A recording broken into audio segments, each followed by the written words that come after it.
હોપથી બધા મજામાં જ હશો।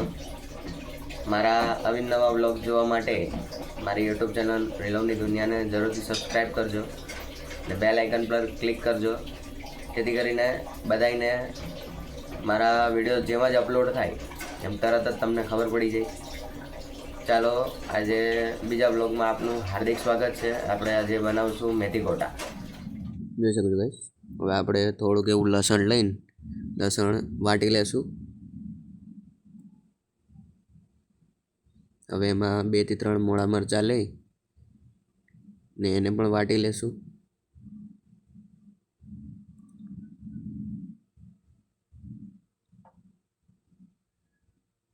અદરકનો એક નાનકડો એવો ટુકડો લઈ એને પણ છીલી અને વાટી લેશું।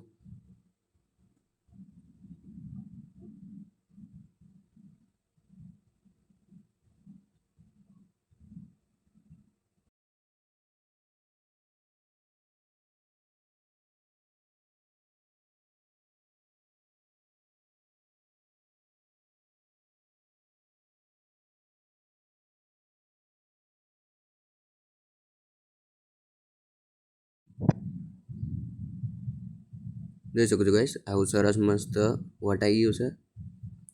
થોડુંક ધાણા ભાજી એટલે કે કોથમરી લઈ લેશું, એના મૂળિયા કાપી નાખશું। હવે એને ઝીણી ઝીણી મોળી લેશું।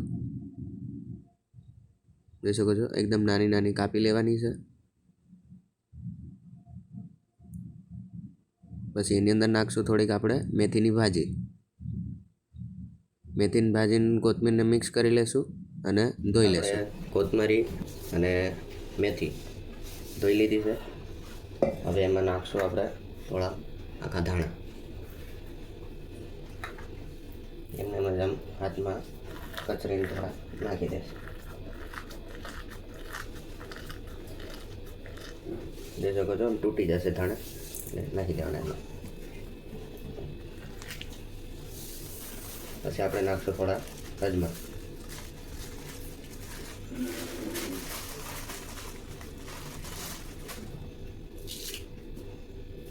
અજમાને પણ આપણે હાથેથી થોડા કચરીને નાખશું, તેનો ફ્લેવર થોડો સારો આવશે।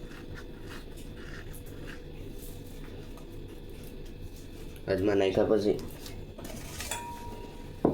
આપણે અજમા નાખી દીધા છે। હવે એની અંદર આજે આપણે પેસ્ટ બનાવી પેસ્ટ નાખશું।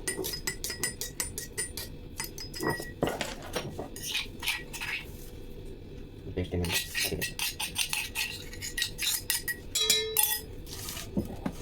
આ પેસ્ટ આપણે નાખી દીધી છે। હવે નાખશું આપણે મીઠું, સ્વાદ પ્રમાણે તમારા હિસાબથી મીઠું નાખવાનું।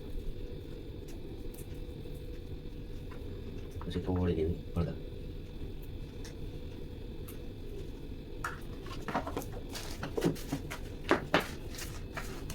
હવે આપણામાં ધાણા અને અજમા તો નાખી દીધા છે। હવે આપણે એમાં નાખશું મરી। મરી લઈ લીધા છે આપણે, થોડા વાટી લેશું।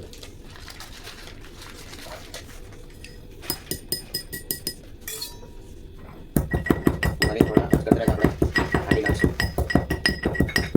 બહુ વધારે ભૂકો નથી કરવાનો।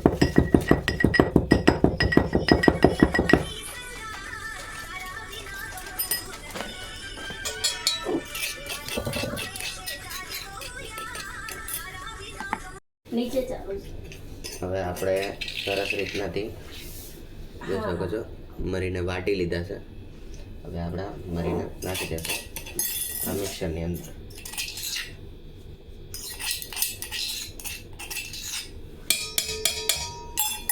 આપણે સરસ રીતનાથી મરી નાખી દીધા। મરી, અજમા, ધાણા, મીઠું ને હળદર, કોથમરી અને મેથી આપણે સરસ રીતનાથી નાખી દીધું છે। લસણ, મરચાં અને અદરકની પેસ્ટ આ નાખ્યા પછી આને સરસ રીતનાથી મિક્સ કરી દેવાનું। જોઈ શકો છો સરસ રીતનાથી આવી રીતના મિક્સ કર્યા પછી આપણે આમાં નાખશું ચણાનો લોટ।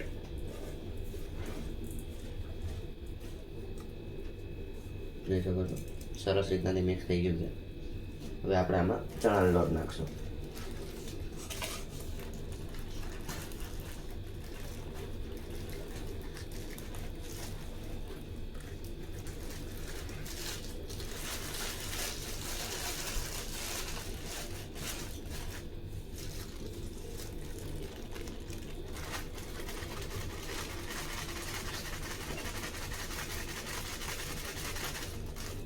તમે જ્યારે ચણાનો લોટ નાખો એની પછી આનો જે આપણે અત્યારના ગોટાનો બાંધવાનો છે એમાં પાણી પહેલાં નહીં નાખતા, કેમ કે મેથી અને કોથમરી પાણી છોડે છે. તો પહેલાં એને લોટ નાખ્યા પછી જોવાનું કે પાણી છોડે છે કે. જોઈ શકો છો અત્યારે મેં થોડું પણ પાણી નાખ્યું નથી તો પણ કોથમરી અને મેથી પાણી છોડે છે.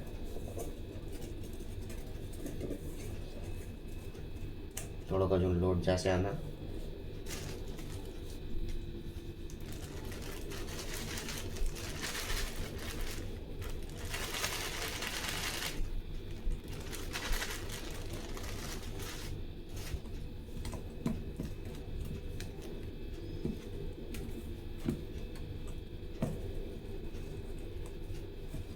જોઈ શકો છો હવે એનું પાણી ઓછું થઈ ગયું છે.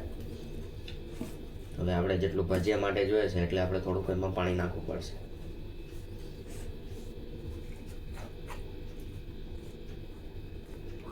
થોડું થોડું કરીને જ પાણી નાખજો.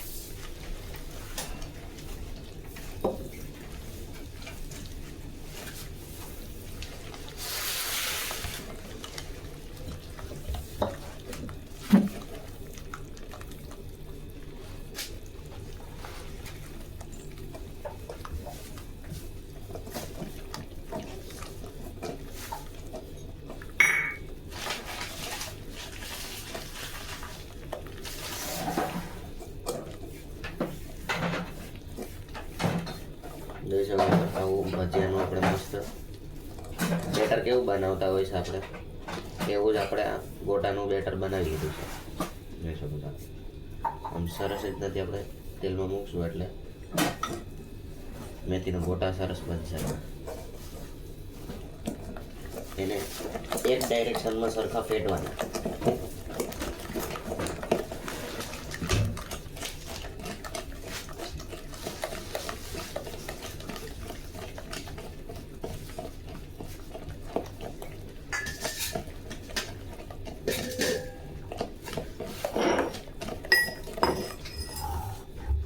જોઈ શકો છો એક ડાયરેક્શનમાં આપણે સરખી રીતનાથી ફેટ્યા છે આ લોટને.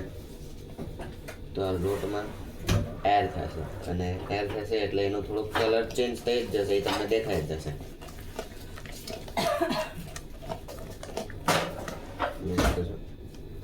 સરસ રીતનાથી આપણે બનાવી દીધું છે લોટ.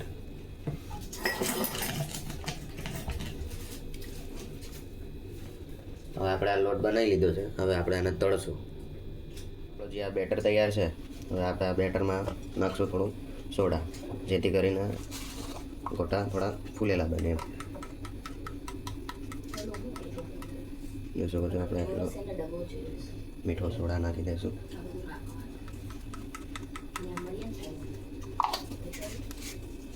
થોડોક આપણે સોડા નાખી દીધો છે. હવે આપણે આને કરશું મિક્સ.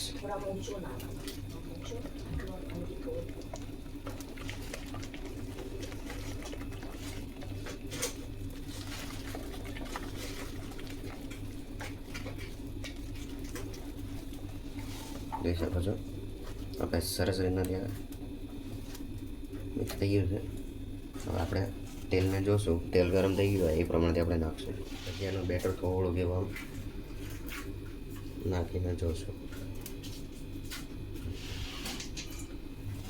નાખતા જ તરત ઉપર આવી જવું જોઈએ એવું આપણે તેલ ગરમ જોઈએ છે. પહેલાં ફાસ્ટ રાખવાનું, પછી સ્લો કરી દઈશું આપણે.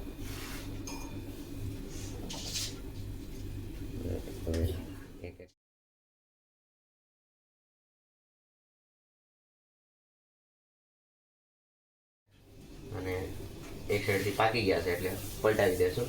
સરસ ફૂલા છે ગોટા, સરસ મજાના બે સાઈડથી તળાઈ ગયા છે. હવે આપણે એને કાઢી લઈશું. હવે આ જે ભજીયાનું બેટર છે, હવે આની અંદર તમારે પોપકોર્ન નાખવાય, કાંદા નાખવાય, ગાજર નાખવાય, શિમલા મરચાં નાખવાય, તમારે જે પણ શાકભાજી નાખવી હોય નાખી શકો એની અંદર. અમે તો કંઈ નાખતા નથી. આનો તો જેવો ટેસ્ટ હોય એવું સારું લાગે. પછી આને કંઈ મંચુરિયન થોડી અત્યારથી ને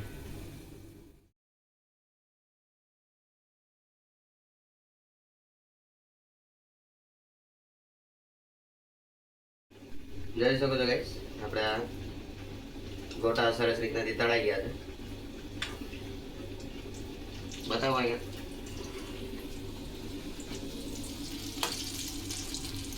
સરસ રીતનાથી એક સાઈડથી પાકી ગયા છે એટલે આપણે એને પલટાવી દઈશું એમ. બીજી સાઈડથી પણ સરસ રીતનાથી સ્લોમાં જ પકાવવાના, એટલે હું અંદર સુધી આપણે જે મેથી નાખ્યું છે એ સરસ રીતના પાકી જાય. એટલે શું ફાસ્ટમાં તમે પકાવશો તો ઉપર ઉપરથી પાકી જશે અને અંદરથી થોડું કાચું રહેશે. બે સાઈડથી તળાઈ ગયા. એ બધું તો પછીની વાત છે. તમે લોકો આપણા વિડીયો જોવો છો, સપોર્ટ કેમ નથી કરતા? સબસ્ક્રાઈબ કરો જઈને ફટાફટ જાઓ. અને જે લોકોએ સબસ્ક્રાઈબ કરી નાખ્યું એ લોકોનો ખૂબ ખૂબ આભાર. તમારે યાર વાતો કરવામાં અહીંયા મસ્ત ગોટા પાકી પણ ગયા. બીજા સાઈડ જોઈ શકો છો આપણે જે તળાઈ ગયા છે, અંદરથી જોઈ શકો છો કેટલા એકદમ મસ્ત સરસ જાળીદાર બન્યા છે, એકદમ સોફ્ટ. જોઈ શકો છો કાચા નથી અંદરથી. આ જરા આપણા ભજીયા બનીને તૈયાર છે. સોરી, ભજીયા નહીં, મેથીના ગોટા. તમે કમેન્ટમાં જણાવો તો ખરા મેથીના ગોટામાં અને મેથીના ભજીયામાં ફરક શું? હવે આપણે ભજીયાની સાથે ખાવા માટે કઢી બનાવી લઈશું. એના માટે ચણાનો લોટ લઈશું આપણે. આ રીતના વાટકીમાં લઈ થોડુંક આમાં પાણી નાખીને એનું પેસ્ટ જેવું આપણે જે ગોળ બનાવીએ એ બનાવી લઈએ આપણે.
આપણે આજે મરચાં લીધા છે, એમાં આ રીતના આપણે ફાડો પાડી દઈશું તો શું છે આપણે તળીએ ત્યારે ફૂટે નહીં. જોઈ શકો છો આ રીતના સરસ રીતના મેં ફાડા પાડી દીધા છે. આપણે એને તળીએ. જોઈ શકો છો ગાઈસ, તેલ સેજ ગરમ થઈ ગયું છે. આપણે એની અંદર હવે નાખશું મરચું.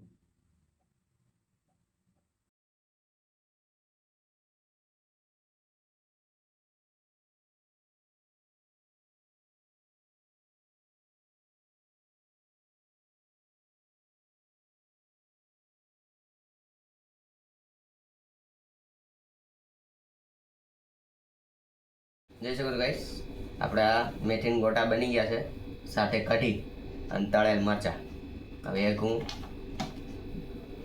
મેથીનો ગોટો જોઈ શકો છો સરસ રીતના જે અંદરથી પાકી ગયા છે. હવે સાથે આપણે કઢી જે છે એમાં આને બોળશું.